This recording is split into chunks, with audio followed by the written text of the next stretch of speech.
ఈరోజు democratic student federation DSF ఆధ్వర్యంలోన ఈరోజు press meet నిర్వహించడం జరిగింది.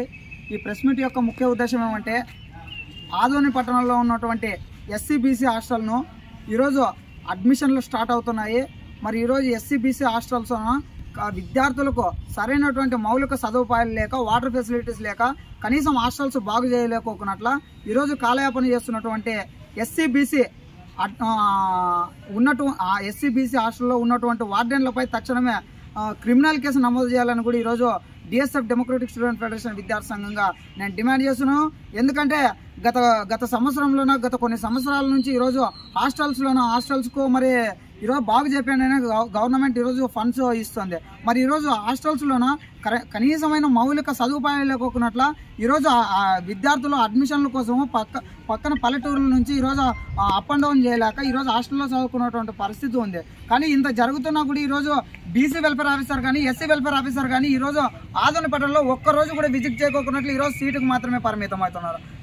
ఖచ్చితంగా ఈరోజు ఎస్సీ/బీసీ హాస్టల్స్లోన తనిఖీ చేసి విద్యార్థులకు మౌలిక సదుపాయాలు కల్పించే విధంగా చూడాలని ఈరోజు ఎస్సీ/బీసీ వెల్ఫేర్ ఆఫీసర్లు పోరాడతాం.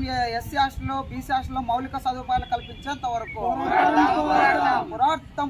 ఆదోని పట్టణంలో ఎస్సీ/బీసీ హాస్టల్లో విజిట్ చేసేంత వరకు సిగ్గు విద్యార్థులకు హాస్టల్లో మౌలిక సదుపాయాలు లేకపోవడం అంటే పోరాడతాం. విద్యార్థులకు మౌలిక సదుపాయాలు హాస్టల్లో ఏర్పాటు చేసేంత వరకు కనీస వసతులు లేకపోయినా హాస్టల్ రన్ చేయడం అంటే సిగ్గు హాస్టల్లో కనీసం మౌలిక సదుపాయాలు లేకపోవడం అంటే పోరాడతాం. ఎస్సీ హాస్టల్, బీసీ హాస్టల్లో విద్యాధికారులు విజిట్ చేసేంత వరకు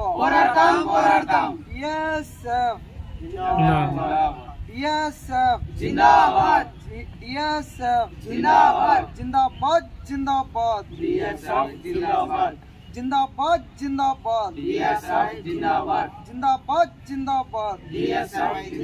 వర్ధిల్లాలి డిఎస్ఎఫ్ డెమోక్రటిక్ స్టూడెంట్ ఫెడరేషన్ విద్యార్థి సంఘం.